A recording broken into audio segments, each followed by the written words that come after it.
Two Purse Companions Part 2. Meanwhile, Vibert was thriving. After a brief sojourn with his father, who was a well-to-do hardware merchant in his own small inland city, he went to Virginia and began sheep farming. In 2 years he had gained enough to find it feasible to return to New York, where he took up the business of a note broker. People who knew him prophesied that he would prove too slow to be a successful man in early life, and, in fact, as he did not look like a quick man, he was a long time in gaining the reputation of one. But his sagacious instincts moved all the more effectively for being masked, and he made some astonishing strokes. It began to seem as if other men around him who lost, were controlled by some deadly attraction which forced them to throw their success under Vibert's feet. His car rolled on over them. Everything yielded him a pecuniary return. As he was approaching his 30th birthday, he found himself worth a little over $30,000, after deducting expenses, bad claims, and a large sum repaid to his father for the cost of his college course. He had been only 6 years in accumulating it. But how endlessly prolonged had those 6 years been for Silverthorne? When 3 of them had passed, he declared his love to Ida Winwood, though in such a way that she need neither refuse nor accept him at once, and a quasi-engagement was made between them, having in view a probable share in Vibert's fortunes. Once, perhaps more than once, Silverthorne bitterly reproached himself, in her presence, for trusting so entirely to another man's energies. But Ida put up her hands beseechingly, looking at him with a devoted faith. "No, John," she cried. "There is nothing wrong about it. If you were other than you are, I might not wish it to be so. But you are different from other men, there is something finer about you, and you are not meant for battling your way. But, when once you get this money, you will give all your time to inventing, or writing, and then people will find out what you are." There was something strange and pathetic in their relation to each other, now. Silverthorne seemed nervous and weary, he looked as if he were growing old, even with that soft yellow beard and his pale brown hair still unchanged, for he was only 28. His spirits were capricious, sometimes bounding high with hope, and, at others, utterly despondent. Ida, meantime, had reached a full development. She was 22, fresh, strong, and self-reliant. When they were together, she had the air of caring for him as for an invalid. Suddenly, one day, at the close of Vibert's 6 years' absence, Silverthorne came running from the mill during working hours, and burst into the superintendent's cottage with an open letter in his hand, calling aloud for Ida. He is coming," cried he, breathless, but with a harsh excitement, as if he had been flying from an angry pursuer. "Who? What has happened?" returned Ida, in alarm. "Vibert," but he looked so wild and distraught, that Ida could not understand. "Vibert," she repeated. Then, with an amazed apprehension which came swiftly upon her, shutting both hands tight as if to strengthen herself, and bringing them close together over her bosom, "Have you quarreled with him?" "Quarreled?" echoed Silverthorne, looking back her amazement. "Why, do you suppose the world has come to an end? Don't you know we would sooner die than quarrel?" "Vibert, coming," repeated Ida, as she caught sight of the letter. "Yes, now, I see. But, doesn't it make you happy?" asked her lover, suddenly annoyed at her cool reception of the news. "I don't know," she answered, pensively. "You have startled me so. Besides, why should it make me happy?" A singular confusion seemed to have come over her mind. "Of course," she added, after a moment, "I am happy, because he's your friend. But, the money, Ida." He took her hand, but received no answering pressure. "The money, think of it. We shall be able," then catching sight of an expression on her features that was almost cruel in its chill absence of sympathy, Silverthorne dropped her hand in a pet, and walked quickly out of the house back to the mill. She did not follow him. It was their first misunderstanding. Silverthorne remained at his desk, went to his own boarding house for dinner, and returned to the mill, but always with a sense of unbroken suffering. What had happened? Why had Ida been so unresponsive? Why had he felt angry with her? These questions repeated themselves incessantly, and were lost again in a chaotic humming that seemed to fill his ears and to shut out the usual sounds of the day, making him feel as if thrust away into a cell by himself, at the same time that he was moving about among other people. Vibert was to arrive that afternoon. Silverthorne wished he had told Ida, before leaving her, how soon his friend was coming. As no particular hour had been named in the letter, he grew intolerably restless, and finally told Winwood that he was going to the depot to wait. All this time Ida had been nearly as wretched as he, and, unable to make out why this cloud had come over them just when they ought to have been happiest, she too went out into the air for relief, and wandered along the hillside by the river. It was early summer again. The lilacs were in bloom. All along the fence in front of Winwood's house were vigorous bushes in full flower. Ida, as she passed out, broke off a spray and put it in her hair, wishing that its faint perfume might be a spell to bring Silverthorn back. On the edge of the wood where she had been idly pacing for a few minutes, all at once she heard a crackling of twigs and dry leaves under somebody's active tread, just behind her. It did not sound like her lover's step. She looked around. The man, a stranger with strong features and thick beard, halted at once and looked at her, silently, as if he had forgotten to speak, but with a degree of homage that dispelled everything like alarm. She stood still, looking at him as earnestly as he at her. Then, she hardly knew how, a conviction came to her. "Mr. Vibard?" she said, in a low inquiring tone. To herself she whispered, 6 years. Somehow, although she expected it, there was something terrible in having this silent, strange man respond, yes. He spoke very gently, and put out his hand to her. She laid her own in his strong grasp, and then instantly felt as if she had done something wrong. But he would not let it go again. Drawing her a little toward him, he turned so that they could walk together back to the mills. "Did John send you this way? Have you seen him?" she asked, falteringly. "No," said Vibard. "From where I happened to be, I thought I could get here sooner by walking over through Bartlett. Besides, it was pleasanter to come my own way instead of by railroad. But how did you know me? I have never forgotten how you looked. And besides, that lilac." With a troubled impulse, Ida drew her hand away from his, and snatched the blossoms out of her hair, meaning to throw them away. Then she hesitated, seeing her rudeness. Vibard, who had not understood the movement, said with a tone of delight, "Won't you give them to me? Do you remember how you wore them in your hair one day, years ago?" "I have reasons for not forgetting it," she answered with a laugh, feeling more at her ease. "Well, I have spoiled this bunch now, but of course you may have them." He took the flowers, and they walked on, talking more like old friends. At the moment when this happened, Silverthorn, who, while waiting for another train to arrive, had come back to the house in search of Ida, passed on into a little orchard on a slope, just beyond, which overlooked a bend in the road. From there he saw Ida give Vibard the lilac spray. At first he scarcely knew his old friend, and the sight struck him with a jealous pang he had never felt before. Then suddenly he saw that it was Vibard, and would have rushed down the slope to welcome him. But like a detaining hand upon him, the remembrance of his foolish quarrel with Ida held him back. He slunk away secretly through the orchard, into the woods, and hurried to meet Vibard at a point below the house, where Ida would have left him. He was not disappointed. He gained the spot in time, and appeared to be walking up from the mill, when he encountered his old comrade going sturdily toward it. Nevertheless, he felt uncomfortable at the deception he was using. They greeted each other warmly, yet each felt a constraint that surprised him. Vibard explained how he had come. "And I have seen Ida," he exclaimed impetuously, with a glow of pleasure. Then he stopped in embarrassment. "Are you going back that way?" he asked. "No," said the other, gloomily. "We'll go over the river to where I live." They took the path in that direction, and on the way Vibard began explaining how he had arranged his property. "It's just as well not to go up to the Winwoods until we've finished this," he said, parenthetically. "And to tell you the truth, Thorny, it's a queer business for me to be about, after I've been hard at work for so long, scraping together what I've got. I shouldn't much like people to know about it, I can tell you, and I never would do it for any man but you." Formerly, Silverthorn had been used to this sort of bluntness, but now it irritated him. "Do you mean to say," he asked, "that you would break your bargain, if it had been made with any one besides me?" Vibard drew himself up proudly. "No, sir," he declared, in a cold tone. "I keep my word whenever I have given it." Silverthorn uttered an oath under his breath. "If you mean to keep your word, why don't you do it without blustering? Suppose I have been unfortunate enough to come out behind in the race, and to need this money of yours? Is that any reason why you should grind into me like a file the sense of my obligation to you?" "Come, Thorny," said his friend, "you are treating me like a stranger. How long is it since you got these high-strung notions? I suppose I've been growing sensitive since I first perceived that I was dependent on your fortune. It has unmanned me. I believe I might have done something, but for this. Gad, so might I be doing something, now, if I had my whole capital," muttered Vibard. He did not see how his remark renewed the wound he had just been trying to heal. For several years he had felt that the compact with his friend was a useless clog on himself, and this had probably caused him to dwell too much on his own generosity in making it. Both felt pained and dissatisfied with their meeting. It was full of sordidness and discomfort. It seemed in 1 hour to have stripped from their lives the romance of youth.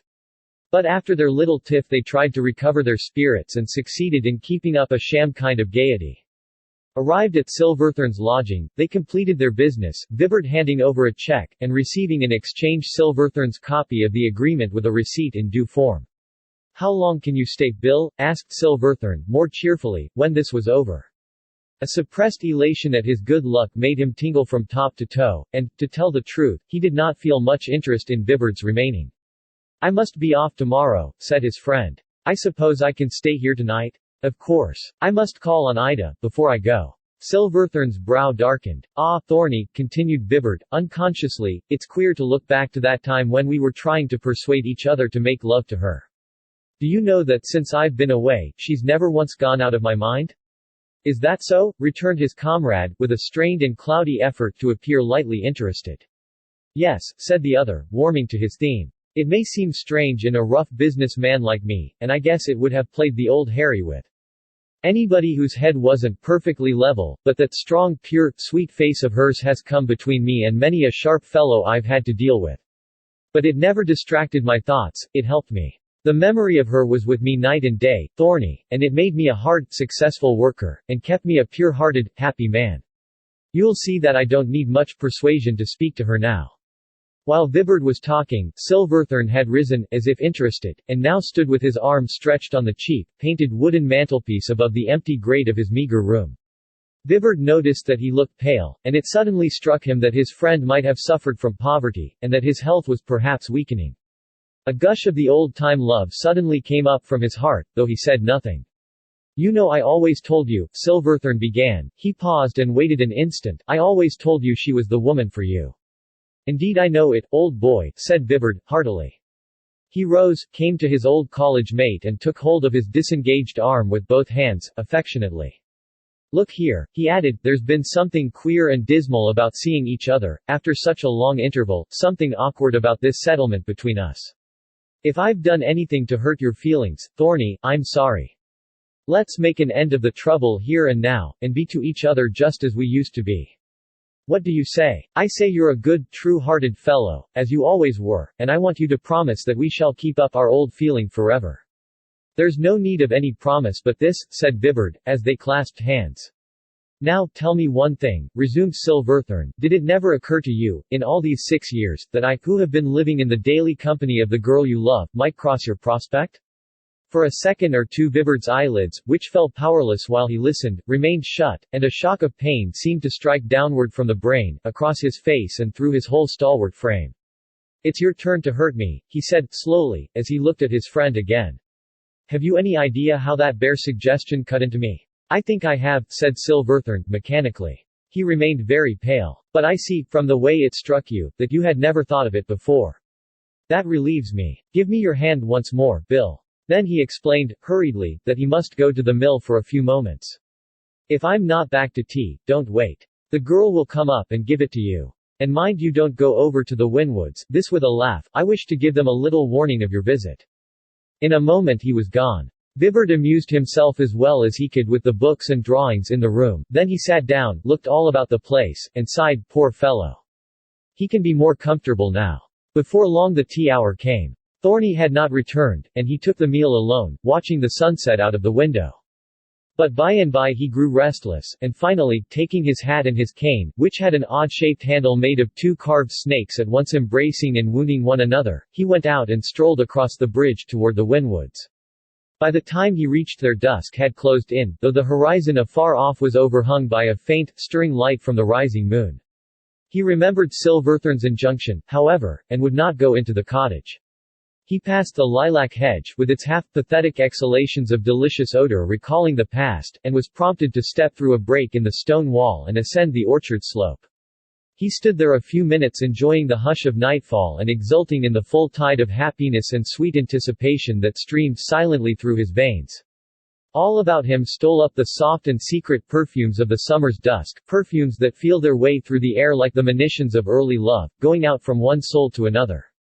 Suddenly, a side door in the house below was opened, and 2 figures came forth as if borne upon the flood of genial light that poured itself over the greensward. They were Silverthorne and Ida. How graceful they looked, moving together, the buoyant, beautiful maiden and the slender-shaped young man, who even at a distance impressed one with something ideal in his pose and motion. Vibert looked at them with a bewildered, shadowy sort of pleasure, but all at once he saw that Silverthorn held Ida's hand in his and had laid his other hand on her shoulder. A frightful tumult of feeling assailed him. The small, carved serpents on his stick seemed suddenly to drive their fangs into his own palm, as he clutched the handle tighter.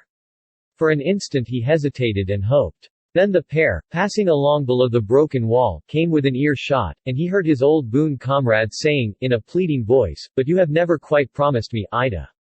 You have never fully engaged yourself to me." Partly from a feeling of strangulation, partly with a blind impulse to do something violent, Vibert clutched himself about the throat, tore furiously at his collar till it gave way, and, in a paroxysm little short of madness, he turned and fled, he did not know where nor how, through the darkness. It seemed to him for a long time as if he was marching and reeling on through the woods, stumbling over roots and fallen trunks, breaking out into open fields upon the full run, then pursuing a road, or rambling hopelessly down by the ebon-hued river, and as if he was doing all this with some great and urgent purpose of rescuing somebody from a terrible fate. He must go on foot, there was no other way, and everything depended on his getting to a certain point by a certain time. The worst of it was, he did not know where it was that he must go to. Then, all at once, he became aware that he had made a mistake. It was not someone else who was to be saved. It was himself. He must rescue himself, from what? At this, he came to a pause and tried to think. He stood on a commanding spot, somewhere not far from Stansby, though he could not identify it.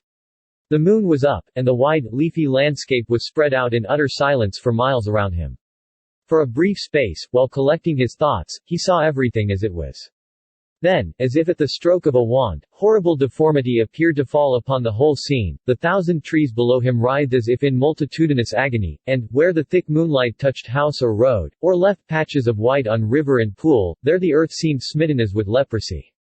Silverthorn, reaching his room in an hour after Vibert had left it, was not at first surprised at his absence.